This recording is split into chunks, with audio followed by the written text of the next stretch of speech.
Hey, Taco. I wish we could have like. Oh yeah, I did see Taco. Caramel. Pork ID. Vipers. J Dunk. Man, we got a full house tonight. Is it J Co? J Cosmos? J Cosmos? I don't know. Arctics. Helmet Fire. Zod. Man, we almost got the. Is Neptune in here? We almost got the whole train gang. Got Greed. Greed won one of the hoodies from the 12 a.m. Moments contest. You know who we're missing? Jim, Jim? the man of the hour. The number one? Jim! Where's he at? Where Maybe are we say you? his name 3 times, he will appear. Jim. Jim. Where are you? I see him typing feverishly. Oh, really? Oh, that's funny. Is he in this list? I don't think so. I'm looking for his variant too. I'm gonna make a guess. I'm gonna say he joined on his computer. That's what I'm gonna guess. No. It's funny because I was actually messaging with someone in the community like yesterday or this morning, and we were talking about that because he was like, or they, I don't want to assume genders, but they weren't able to ask their question, like request, and I was like, "Are you on desktop?" Because for some reason, Twitter only wants, people on mobile to be able to talk, which is weird. Crazy. Somebody tweet Elon. Tell him to fix this. I mean, he did say Twitter was gonna be dumb for a while or something, right? He did. He said they'll do a lot of dumb stuff, but they'll fix it. Yeah, well, we'll see. This is an old dumb thing we want him to fix, though. That's true. I guess this is... All right, we got Jim. James W. Gray III. Welcome to the Twitter space. Sean, good to see you in here. Cozy. Felipe. DMS. Oh my God. B4. Helmet Fire. Everybody. All the VIPs are showing up for you, Jim. How's that make you feel? Oh, you're muted. You're muted on Twitter Spaces. Hello. Can you hear me now? Yeah, perfect. All right. Cool. Yeah, sorry. I was, as I mentioned, this is my first Twitter space, so I'm like, what buttons do I click? Sorry. Oh, you should have seen our first one. It was a shit show. All right. But yeah, it's funny because technically the first Twitter space we didn't talk. It's posted, it's still on our Twitter feed. It's pretty funny because it got like a ridiculous amount of views, like 16,000 people or something, like tuned in, because it was the first time we ever did it, and we messed it up, and so we had to restart it. But hey, views are views, man. Like, or tune-ins, I guess, for Twitter Spaces. All right. Well, you know what? We have a special one today because, as I've been saying, me, Becca, normally Quinn, who knows where he's at nowadays, but we're normally here every week answering your questions.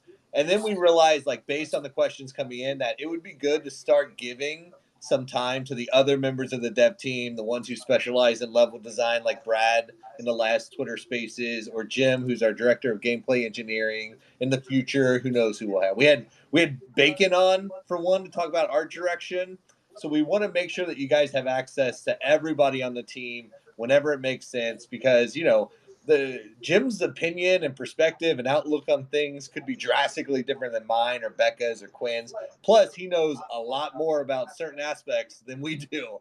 So if it's specifically about gameplay systems, specifically about gameplay engineering, specifically about that entire side of the industry, Jim is the man to talk to because he's been around the block. And I mean that positively. That's a compliment, Jim.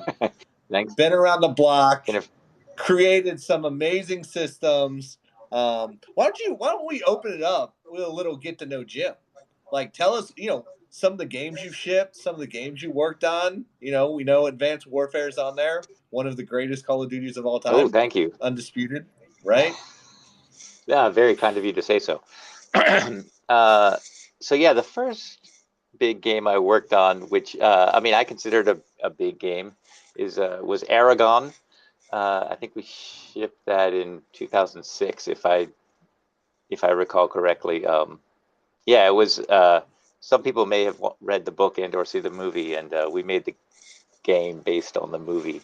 And yeah, that was my kind of first big game I worked on in the games industry. So I was, yeah, all over that. And I did the. I think you might know, Rob, that I did the Dragonflight gameplay for that, which was yeah, that was a kind of a dream come true for me to get in the games industry. And then let's see, I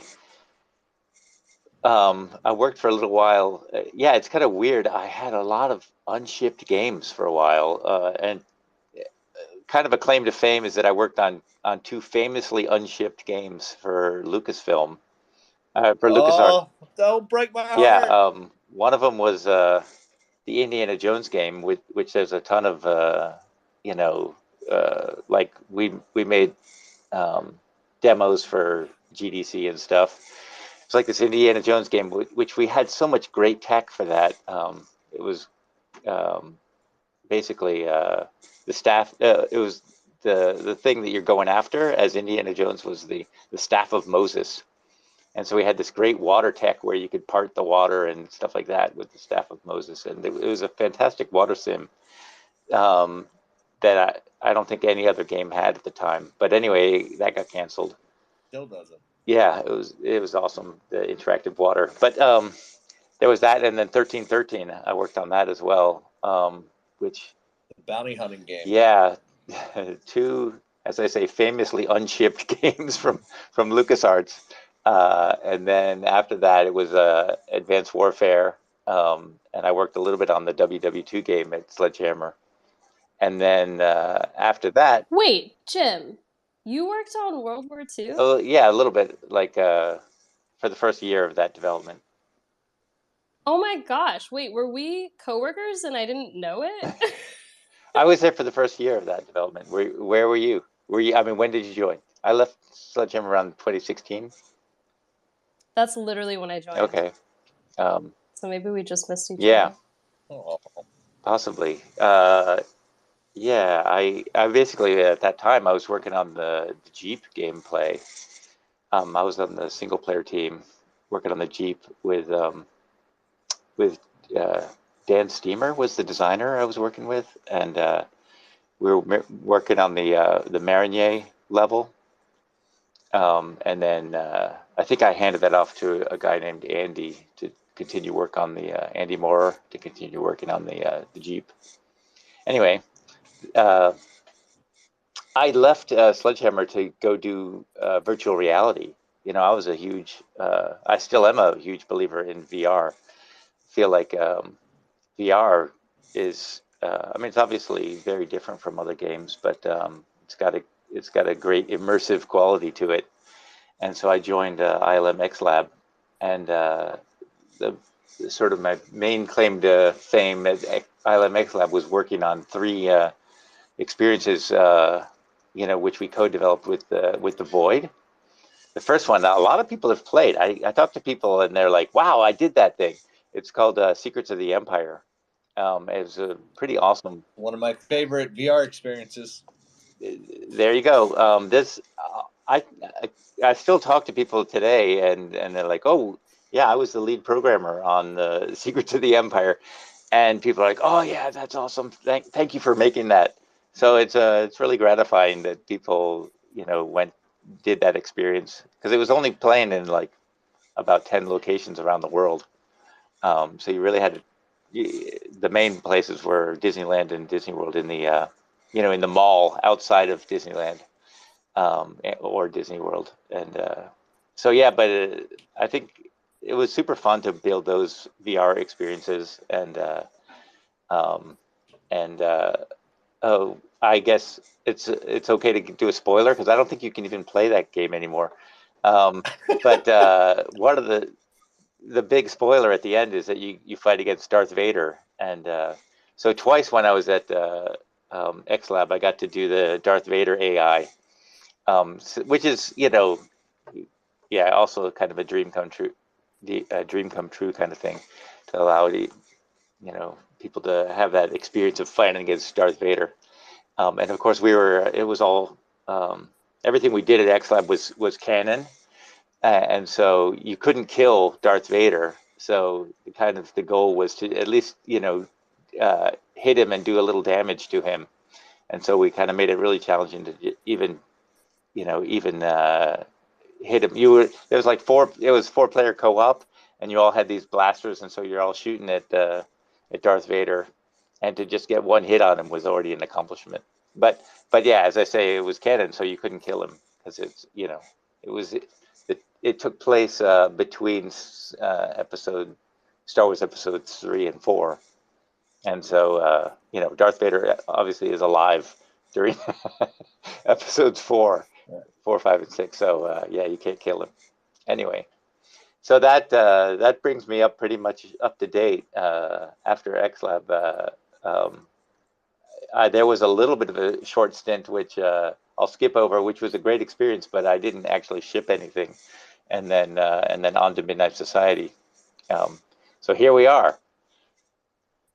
So what I love about that story is it touches on something that I think most people not in the industry do not realize, which is if you're in the industry long enough, the amount of amazing things like a next-gen Indiana Jones game and one of the best-looking bounty hunting games that I've ever seen that never came out, and like you end up building all these systems and features and IPs that no one ever sees or plays. Yeah.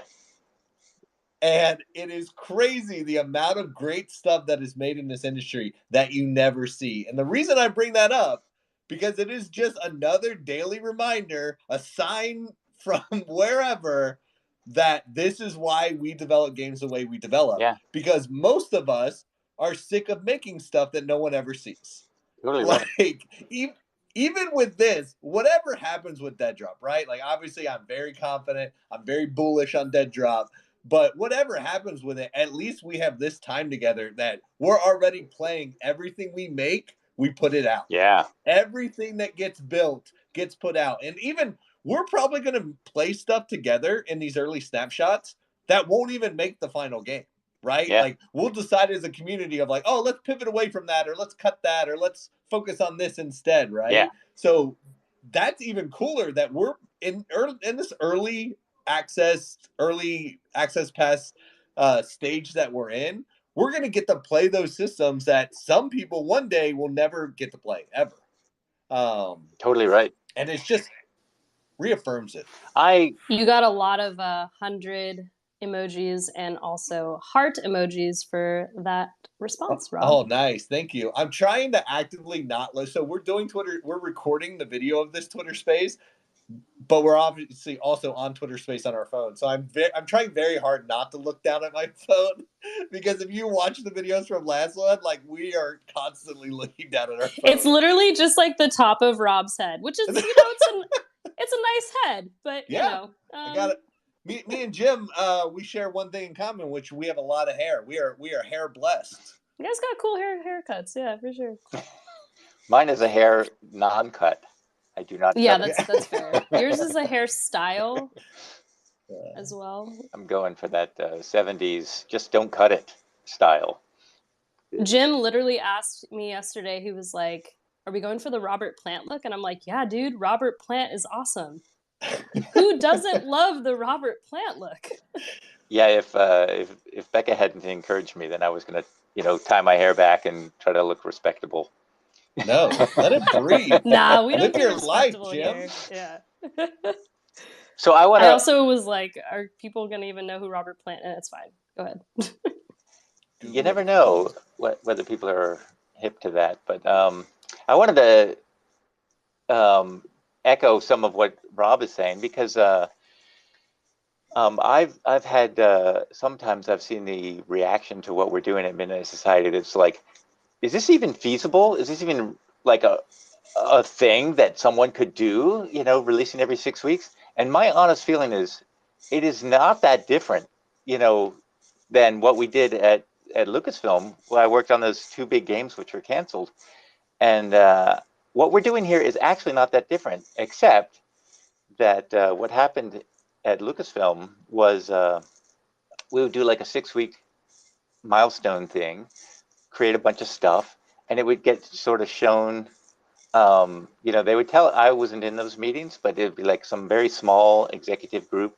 They usually said, oh yeah, George was there and everything, you know, George Lucas. And it's like, they would have this little executive board meeting or whatever. And then they would come out of the board meeting and say, oh, so we're cutting this, and, you know, we're got to redo that. And, you know, and then it's like, okay, back to the drawing board, another 6-week sprint. And the actual day-to-day development of that was very similar to what we're doing, except instead of showing it to like a small group of executives, we've got, you know, 10,000 founders that we're sharing it with. And, you know, we get real player feedback. The thing about the executive boardroom I want to complain about a little bit is that they didn't even, as far as we know, they didn't even play the game. They'd have one guy playing it and like a group of like 8 people sitting around a boardroom watching one guy play it. And so they didn't even fully experience it as players. And then they'd come out and say, oh yeah, we're cutting the zip lines. They didn't look fun or whatever. They didn't look good. And that's not a really sad. It's not a real example. I just use zip lines because that's one thing we did. But that kind of a thing would 100% happen. They would just be like, oh, it just didn't, you know, they didn't think it looked good or whatever, and so we're cutting that. And so bottom line is, that's a huge reason why I'm so excited about what we're doing. Just to say exactly what Rob said, it's because we're making this stuff and we're putting it in real players' hands and getting real feedback, as opposed to what, you know, some board members saw on the screen. Yeah, it's like that. Because in Midnight Society, everyone's George Lucas. Exactly.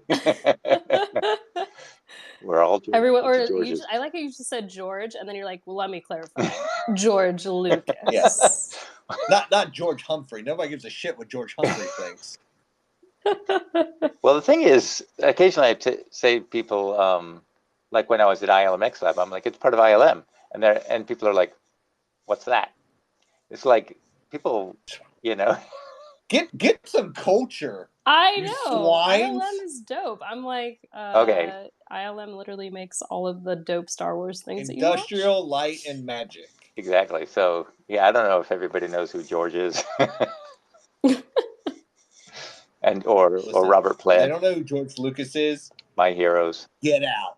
Yeah. Get out of this Twitter space. 2 of my heroes, Robert Plant and George Lucas. I admit it. Okay. I thought you were going with a different Robert there, but that's fine. Robert Plant, that's fine. That's cool. No, it's cool. It's cool. We all have our heroes. I get it. I'm not one. Oops. That's all I can say. Poor Bobby Bowling. Poor Bobby Bowling. You're my newest hero. Oh, thank you. Yes. Oh. So right, where do we go from here? Yeah, well, so I would love for you to just give people an overview, and by people I also mean me, because I have a very basic knowledge of engineering and what you guys do. But yeah, let's just go through, I guess, kind of like what it looks like for you and your team to put out a snapshot release, to collaborate with the other departments and disciplines. So yeah, just like kind of walk us through the whole wonderful, wild, mysterious world of gameplay engineering. Cool. Yeah, I feel like there's kind of 2 different ways that we are sort of like called into play. And one way is when we're brought in because we're all planning ahead. And so we may say, like for Snapshot 3, there's like a desire, we want to have ladders in the game, right? We're adding verticality, and so we want to have ladders, and we want to have zip lines and stuff. And so it's kind of like well planned, well in advance. And so we can talk about that. And then the other way that happens is we didn't really plan it out, but like sometimes like a designer or an artist kind of prototypes a thing and everyone's like, wow, that's cool. Love that. And then we like try it in the game. It's like, oh, it's got, horrible performance problems. Everybody's frame rate went down to 10 frames a second, or like it's super buggy when we do a multiplayer test. It's like it doesn't work. And so gameplay engineers are brought in to like see if you can, get this system ready for prime time, so to speak. So I like it better when we plan in advance, of course, but both are super important for gameplay engineers. We have to be able to go in and see, kind of troubleshoot a system that was already prototyped by someone else who wasn't a gameplay engineer, and maybe just kind of, followed a internet tutorial on, oh, here's how you add, zip lines to your game. That's I love that, because that is the beauty and the curse of UE5, right? Yeah. Is it's so easy for a designer to get something up and running that plays really great for them locally. Yeah. But being the fact that we are a multiplayer only game, we have to worry about, like back in the day when we're just making a boxed single player experience, right? Does it look and feel cool on your local machine? Generally was enough. Yeah. Right? But now it's like, oh, does it look and feel cool? Mm-hmm. Can it be replicated on the server so that and because we're a first person shooter where every millisecond matters from a competitive standpoint, can it be replicated in a way that performance stays high and everybody on the server is seeing the same thing at the same time? Right? Yeah. So like our bar for acceptance of features or something cool is so much higher because of all those factors. But the nice thing about UE5 is a designer can get in there and he can mock something up super quick, right? Just use blueprints, just use all of that stuff, get something really neat. And that's a great time to do exactly what Jim's talking about, which is like, all right, let's throw it over to Jim and his team and let's put it through its paces. Make sure it's something that like meets all the other criteria besides just being cool, which is fantastic. Yeah, totally right. And yeah. So yeah, I think exactly. It's kind of a mental attitude that we approach things in both ways, because sometimes we're called in at the very start, and that's always great. I think almost every discipline feels that way. I've definitely encountered that with people who are working on the audio or working on the animation or working on the UI. They're all like, bring me in from the start, so that in case there's any aspects that are going to impact their oh, I got a cool story.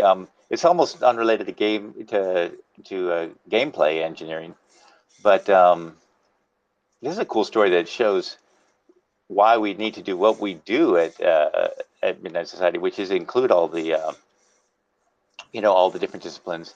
Someone had an idea. I think I can say this. Just if I start saying something I'll start violently shaking my head no if you can. Thank you. Let me know. So there was this. So in our hideout, it's currently raining, right? And there's thunderstorms and stuff. And there was this idea, is like, oh, why don't we just change it to snow? We'll just make this, kind of change it up, and we'll see this a different environment. It'll be snowing instead of raining. No violent shaking of his head yet. So I really want to hear where this is going. There was an eyebrow raise. Yeah. There was an eyebrow my raise. interest is piqued, so I'm holding judgment. But for now, I'll allow it. Yeah. I like that phrase. I'll allow it. All right. So so someone was suggesting, let's do snow. And actually, talking to the artists, they were like, hell yeah, this is great. We can do this in, it's going to take us a day or two, right? We'll swap out the rain effect and put in the snow effect, and we can test it out in one day. Where's this going? The audio guy said, this is going to change everything about how we do the audio. It's like we've got so many systems in there for the rain and the thunder and how you hear the reverberation of the walls and everything when it's raining. It's just going to be like, we're going to have to redo everything we did for the hideout if we want to make it a snowy environment. And so it was like, all right, didn't see that coming or didn't hear that coming. So yeah, it was like two days of work for the VFX guy, but two weeks of work for the audio guy. So anyway, let's just fire the audio guy. No. Problem solved. Yes, fire him now. No more jokes about firing people that don't exist. We only joke about firing audio people. Yeah. So anyway, it's great when we can plan ahead and include all the people, who are potential stakeholders, and get them in the meeting, and then we make a great plan and we execute on it. But then we're also, as I was going to say, as a gameplay engineer, you have to say, because I'll be honest, I have worked with engineers who get grumpy when and get really upset when something comes down the line and it's like, oh, the designers prototyped this thing and everybody loves it, except it's, it doesn't replicate properly. And so we're going to have to go in and rework that system. And some engineers are like, oh my God, why didn't they tell us, 2 weeks ago? It's like, this is ridiculous. But in my mind, it's like, no, that's actually that's the gold you often mine in game development, is when people are like, we have a ton of people who are doing that. A ton. The whole game team is around 20 people, but we have people on the team who are like actively trying out cool ideas, and I think it's awesome to get people trying out new things. And like, hell yeah, I'm totally down to go in and try to and fix up, bring those things up to sort of, shipping quality is the way I think of it, with the replication and all that. I agree. I think it's my preferred way to work, and it requires a shift in mindset, right? Because the old way of how we used to design games is normal, and this is a byproduct of not just how you design games, but also like having a publisher or having somebody else who's funding it who's not you, right? Like normally you have what's called milestones, and then attached to those milestones are milestone payments. So that is a way for your publisher, whoever's paying for the game, to be made to make sure that they're not spending money on something that they think isn't going to go anywhere, and they have an out to stop paying you, right? So basically you build towards this milestone, you make a milestone build, you submit it to the publisher, they approve it or deny it. If they approve it, then they pay you. If they deny it, then you have to fix whatever their notes are, and then they'll pay you, right? It sucks. It's a horrible way of making games. But it's just sort of the way it's done when somebody else is paying for it. Now, the other flip side of that, besides just the financial aspect, is it also means that you have to basically design a large part of the game, in theory, at the beginning of the development, right? Because what you have to do from a contractual sense is you have to have milestone definitions for all those milestones. So say your game's going to take you 2 years to make. You write out, here's all the milestones, here's the big features that are coming in milestone 1 and 2 and 3 and 4 and 5 and 6 and 7, all the way to the 2-year development cycle. And then you have to define what all of those things are, because contractually, that is what you are being judged against. When you get the milestone 5 that you wrote 6 months prior before you even started building anything, they're judging you based on, oh, you said by milestone 5 you're going to have this AI system online, and you don't. So I guess we're not paying you, right? And, I'm simplifying the process, right, for story's sake. Like, there's generally more back and forth. You would know by milestone 5 if you were going to hit the definitions or not, and you would negotiate a new milestone definition. But the point is, because of the way we are building it, we don't have to do those arbitrary milestone definitions, because we know, and everybody knows, that you can't fully design a game 2 years in advance. Things are going to change. They're going to pivot. They're going to be augmented. Priorities are going to shift. Something that sounded good on paper is not going to actually work out in reality, and you're going to have to scrap it or abandon it or change the design of it. And that's just the nature of it, right? So, like, the old business way of making games never really aligned with the creative way of making games.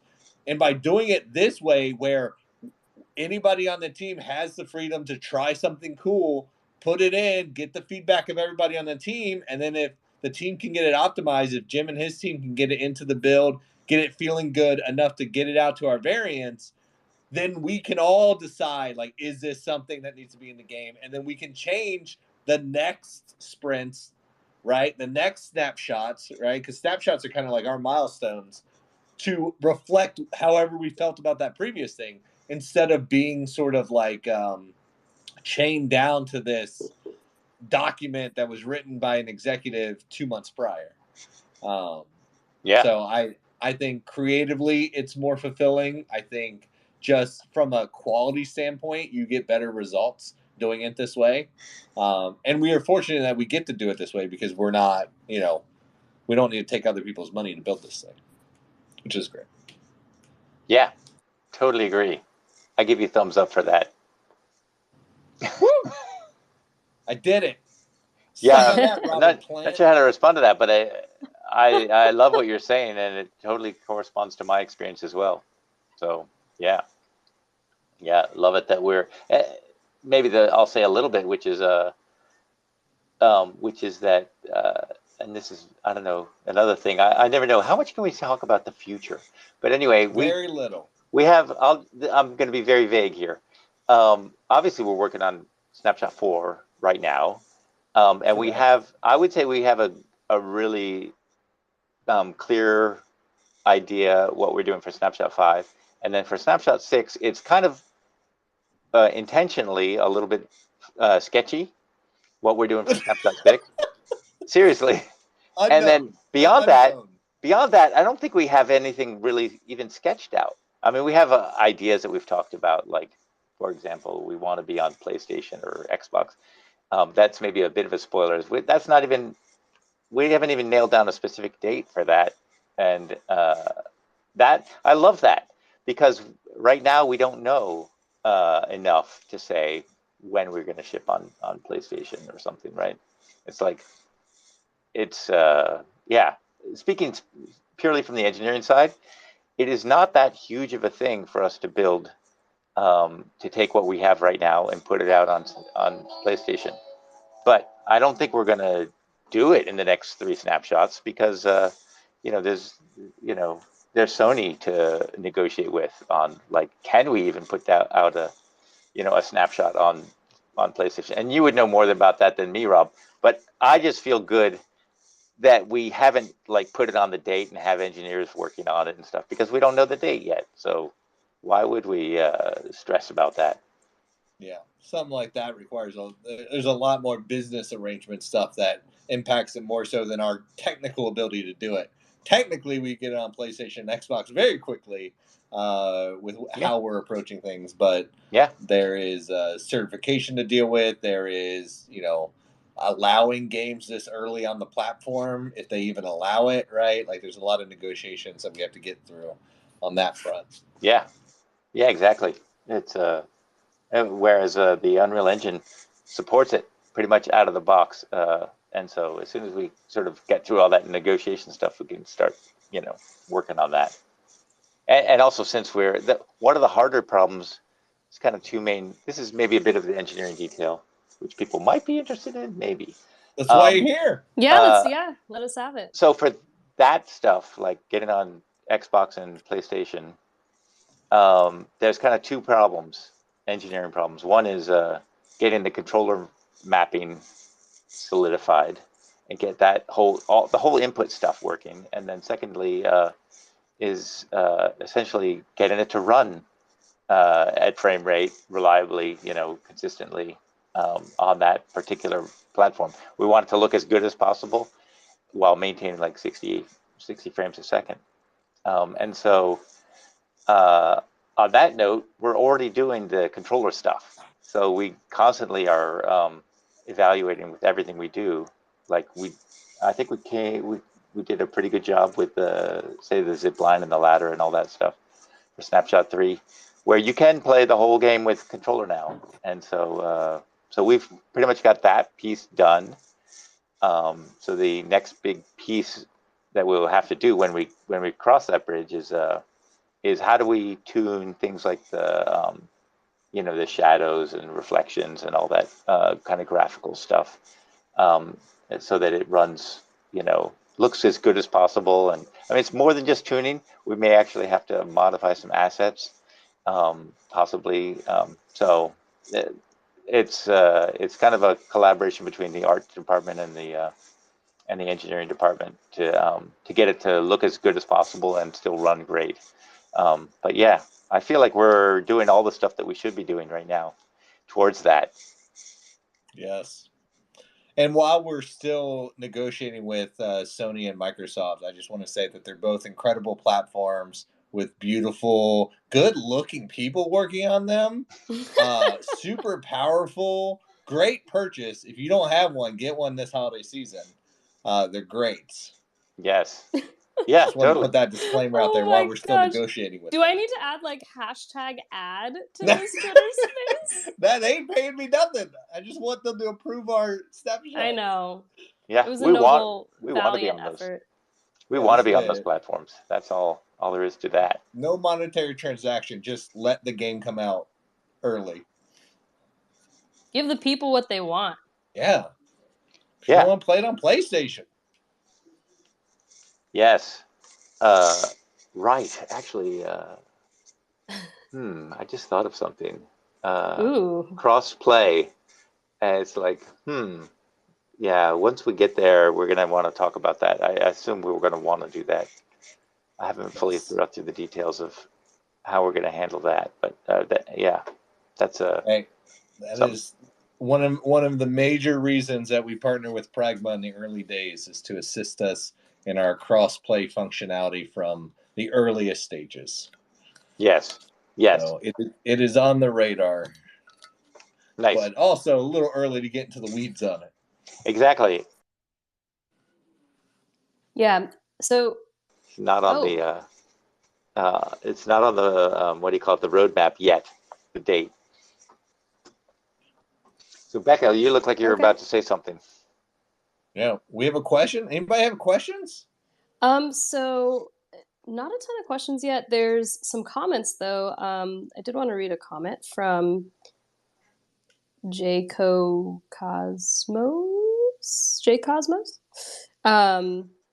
So he says, love that I'll be testing mechanics / features that won't be in the main release, like I'm an insider.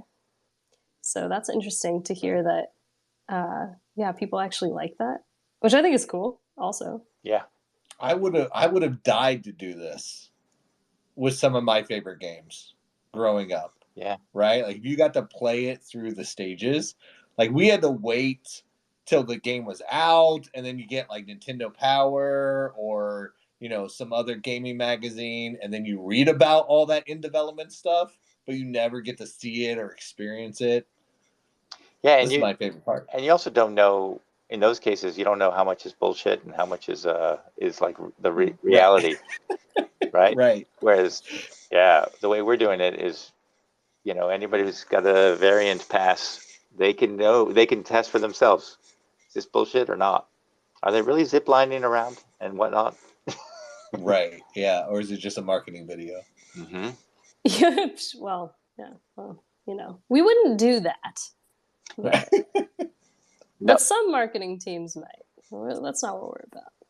All right. So I just let some people onto the stage, into the room, into this, whatever you want to call it. So let's see. We got JRiv49. You want to? Hey, what's up, everybody? Kick it off? Yeah. Hey, I just want to say happy holidays. I hope everybody had a great Thanksgiving. Looking forward to whatever's next. And I just want to say hi and can't wait to get a snapshot foreign. Sweet. Thank you. Nice. Happy holidays. I had a fantastic holiday. I know Jim, because he told me as soon as he got back, he had 2 Thanksgiving dinners. And they were both great. Yes.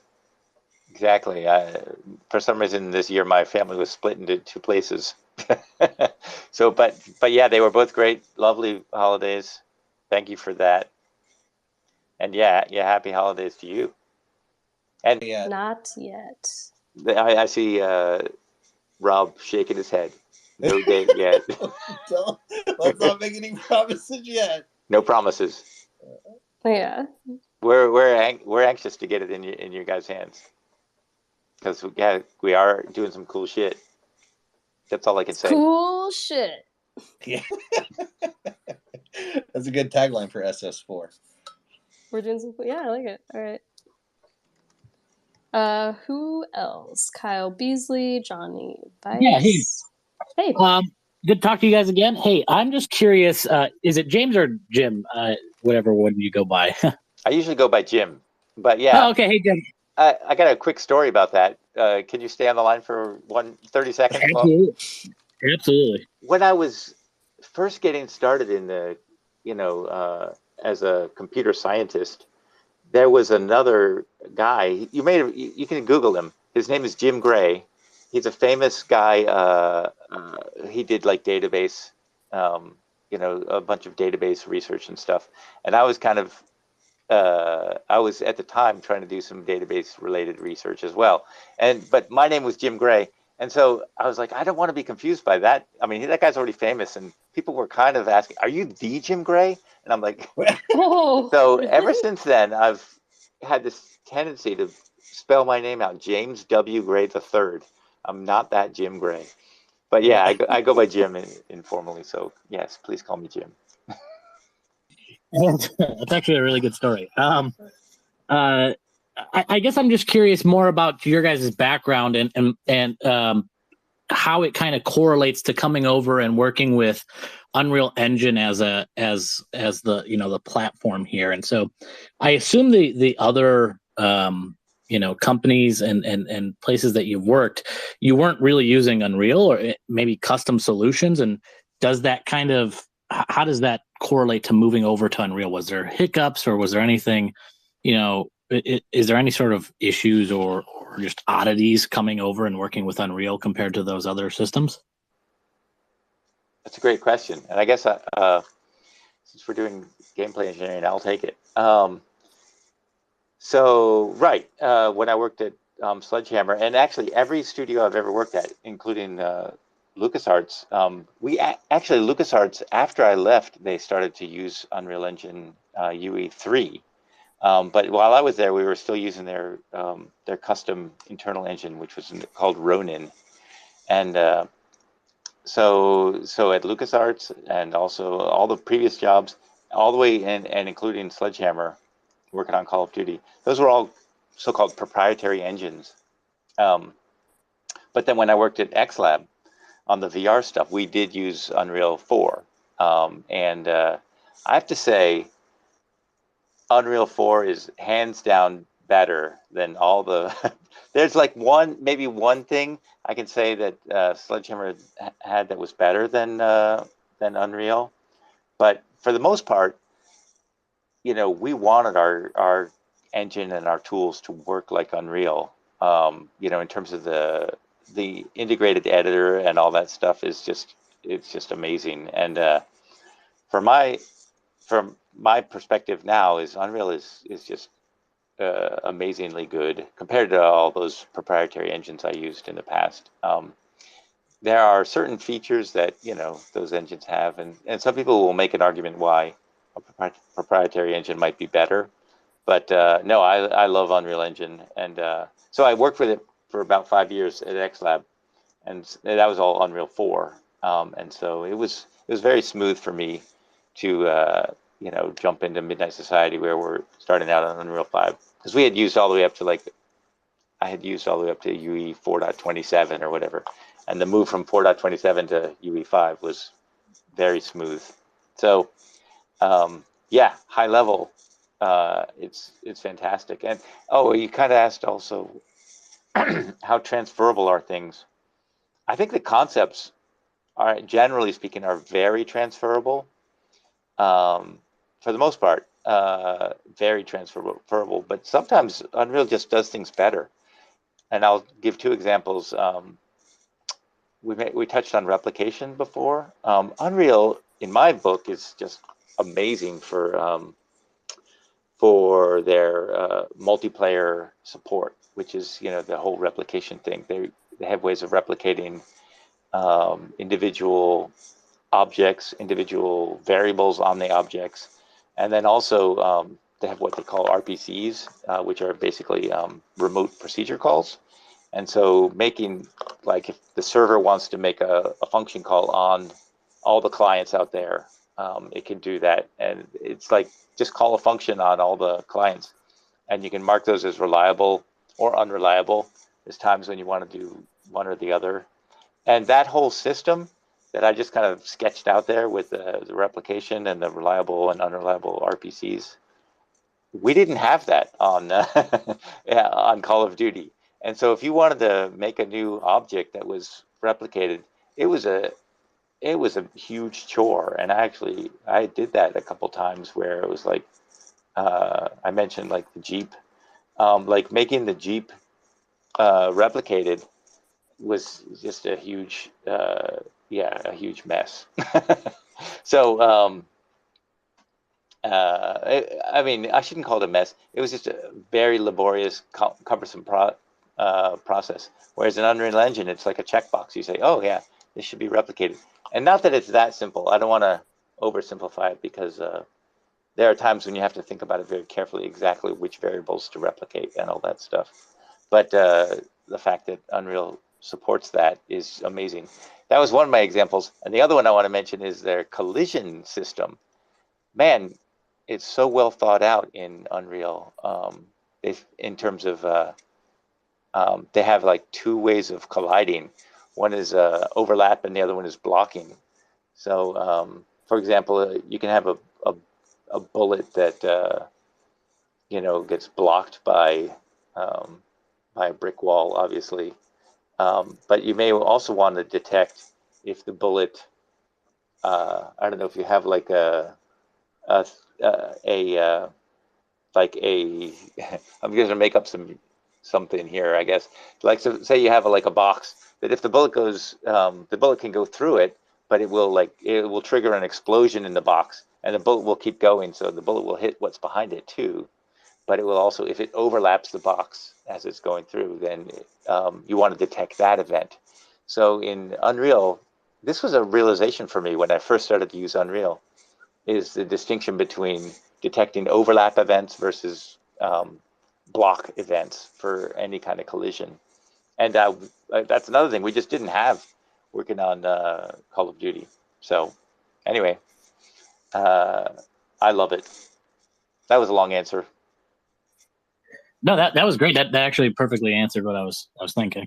I guess the last question I just have for you is there anything that you're super excited to bring like any system that you're working on that you're like, man, this is gonna be super cool? You don't have to disclose what it is or anything, but is there anything that you're like super excited about? Yes. I would say 3 come to mind. But yeah, what can I say, Rob? I don't know. Why don't you type it in Slack and I'll Rob's gonna pre-vet. Oh yeah. Sorry. Bringing up my Slack window here. Hold on. That's gonna take me a moment here. I'm excited to hear what they are now. Yeah.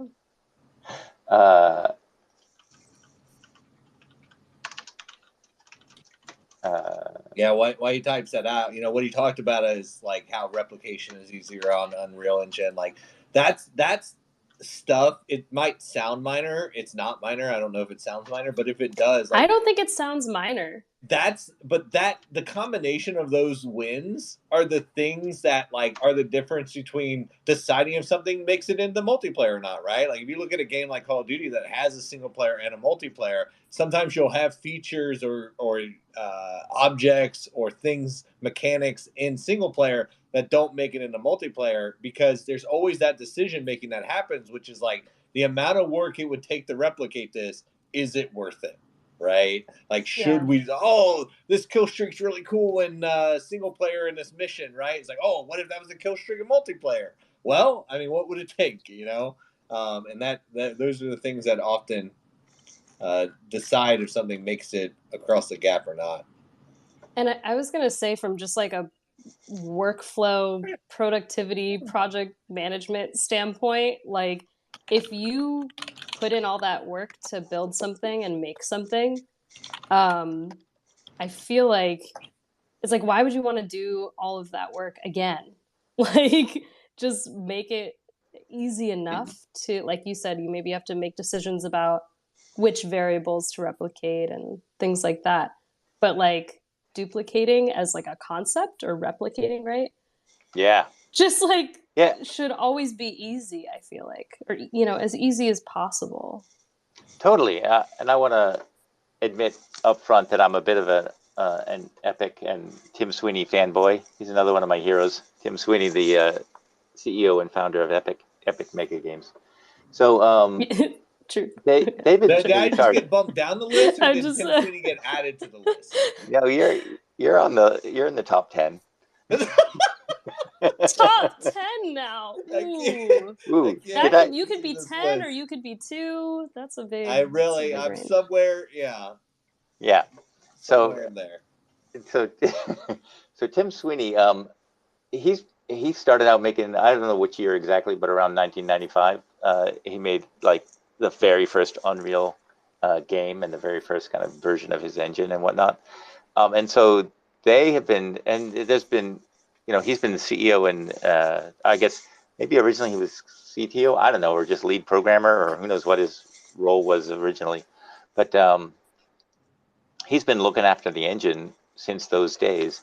And so they have really, I feel like they really had a very clear, you know, over those multiple revisions of the engine, they've come to some very clear realizations. And exactly what you said, Becca, is that just being able to replicate an object and make that an easy process, I think was, I started using their stuff 4.9, but I think it was in Unreal 3 as well. The whole replication process of being able to, just mark an object as like, this is going to be replicated, and control the details of which variables get replicated and all that stuff. They figured that out since they've been doing this, making multiplayer games since 1995. So yeah. All right. Yeah, so, for sure. So do we want to so we have a few more people. We're a little short on time, but let's get a couple more questions in. But first, let's talk about the 3 things that Jim's excited about. The yes. 3 things. I'll be real quick on this. Is so one is the so-called gunsmith, and that's weapons bench is what we call it. Oh, thank you. The weapons bench. We started it out very, a very simple version of just having an optic attachment, but now we're generalizing it, so there's going to be a whole bunch of new stuff that you can attach to weapons, and the kind of vision is that you're going to be able to essentially build out your entire weapon, with multiple pieces that you collect and whatnot. So I'm excited. I think that's going to open up a whole new interesting angle to the game. And then new movement verbs. I don't know how much I could say here, but we introduced the 4, which were vault, clamber, zipline, and ladder. And we are introducing a couple more things in Snapshot 4, and also unifying the system. So it's going to feel a little bit more. Those kind of transitions, I want to kind of quickly mention that when we're doing these new movement verbs, I think, so Ramon is the main gameplay engineer working on that stuff, and he did a great job of like being able to, you're sprinting and you jump and then you go directly into a slide, and those kind of transitions between different things you're doing, that jump to slide motion, making that just feel like butter is really a big part of what a gameplay engineer needs to do. And so getting all these systems to work in a unified way. If I can, am I allowed to say that specific movement verb that I mentioned in that Slack text? Yeah, you can talk about it. Okay, shimmy is a new thing, which like when we have this grapple, you climb up on a ledge, right, and you're holding onto the ledge. Of course, if you guys can't see what I'm doing, but I'm holding my hands up as if I'm holding a ledge on a brick wall or something. And then you could shimmy side to side. But as I say, with the unification that Ramon's doing, you're going to be able to shimmy side to side and then like immediately just climb onto a ladder or a zip line that's like right there. So I think that kind of stuff is going to allow our designers to put a whole bunch of new cool areas that you can get to with these kind of new ways of getting around the map, right? You get on a ledge, climb around the outside of a building, grab onto a zip line and zip down. All this kind of stuff is, to me, also opening up all kinds of cool opportunities. And the last one, I'll try to be really quick and vague about this one, is we have a new AI faction that we're working on, which we refer to as the... Sorry, what? Becca's face. Like, Rob approved this? What is happening? Just let him go on, Jim. Great, lovely. I love hearing about new things for the first time on a live Twitter space. This is great. Yeah, we are working on a new AI faction, which we refer to as the Cleaners. Maybe I shouldn't say too much about it, but I'm super excited about that because I think that's going to, in some ways, there's a very practical reason why it's going to be cool, and that is that if you don't have, like right now, there are times when we don't have, a big player base out there playing, right? That's kind of obvious. And so when there's an AI faction, even if there's like two of you that want to play a game and you're just going to go out there and fight against the cleaner faction or something, I think that becomes a possibility. And so it's that's the practical side. But then on the more lore side, I think it's going to add a new dimension to kind of what the hell's going on in this world we're making, and what are these cleaners doing there? And so we're introducing some kind of kind of the it's a bit of the world building and that whole kind of creative side. And so, yeah, that's our plan, is to release that once we have those in a really good place. I should be clear, it's not going to be for Snapshot 4. I'll just say that. That's good to clarify. Yeah. A new thing that we're working on.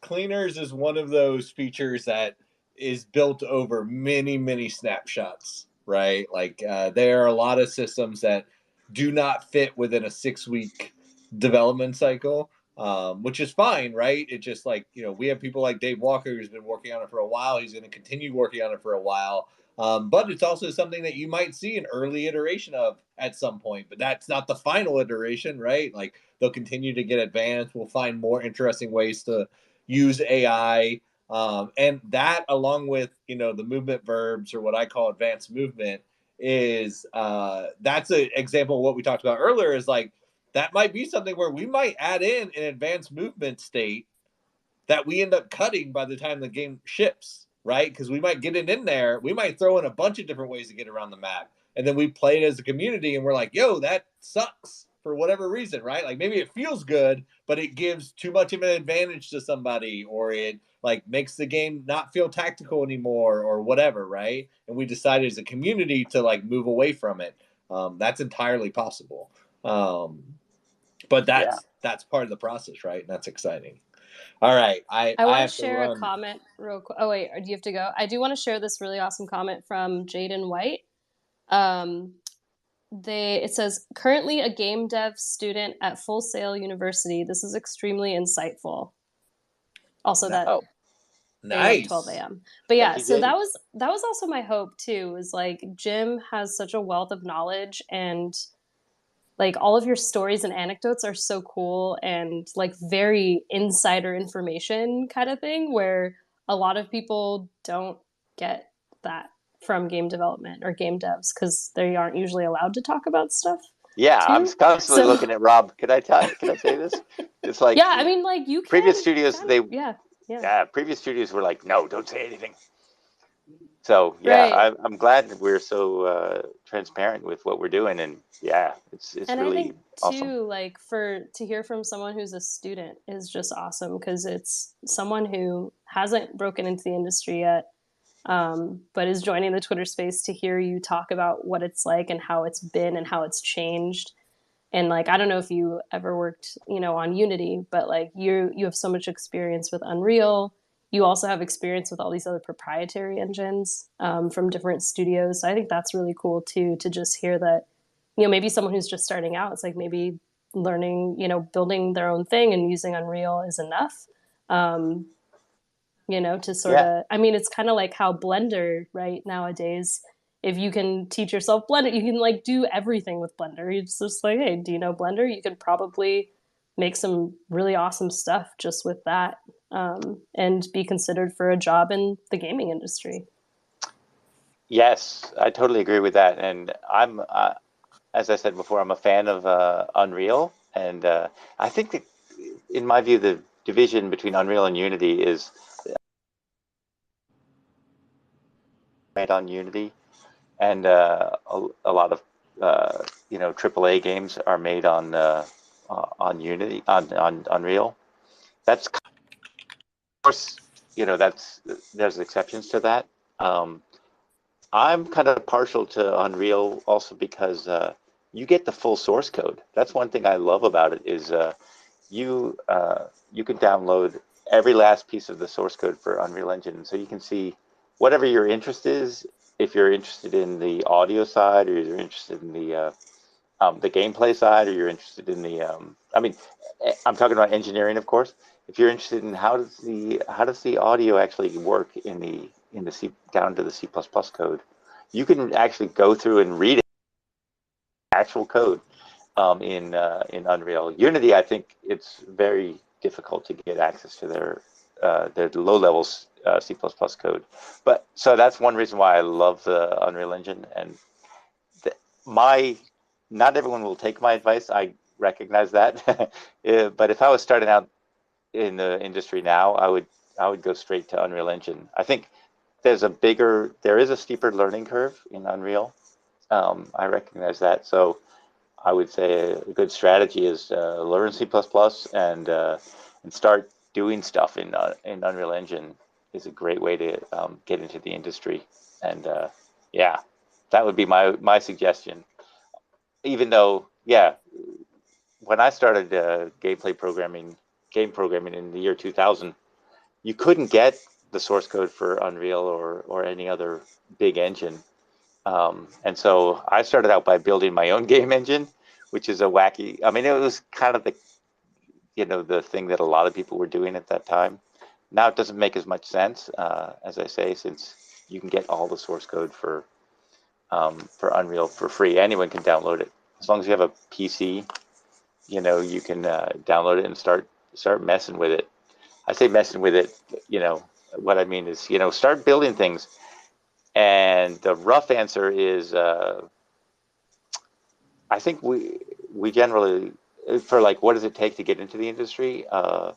Generally, we like it when people have a solid foundation in C++ and data structures and some 3D math and stuff.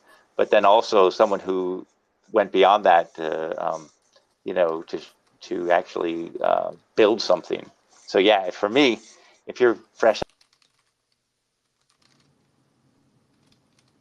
time to even make a little crappy game, Did the audio just then cut it's kind out? of a strike against you. I feel like if you're interested in the games industry, you should make something, and it doesn't have to be a full-on game, because full-on games are really hard to do. But to the extent that you can make something with Unreal Engine, I think goes a long way to show you're serious about this as your career path. So yeah, rough feelings about how to get into the industry these days. That's great advice. Step one: Google to see if anybody Oh, has I'm your here, same not name. hearing Rob. Oh, Really? Is Whoops. what? I'm not hearing any audio at the moment. Is it me? Uh-oh. It's probably me. Oh no, we can hear you. Yeah, we hear you, Jim. Heck, did my Twitter Space Although account the audio did cut expire? off for a second. But that's great. I think I'm still in here. I need to run. This was another fantastic one. Okay, well, maybe it's time to leave Jim finish. in here to figure it out. I'm hearing nothing. Oh, poor Jim. But yeah, thank you everyone for joining us. This was super fun. We're just gonna continue talking over each other since maybe we're not getting all the audio. But if you do have any questions, please put them in the comments, and Jim or Rob will likely jump in and answer them. Yeah, cool. We want to have like great. Can't wait for the next one. All right. Bye. Bye.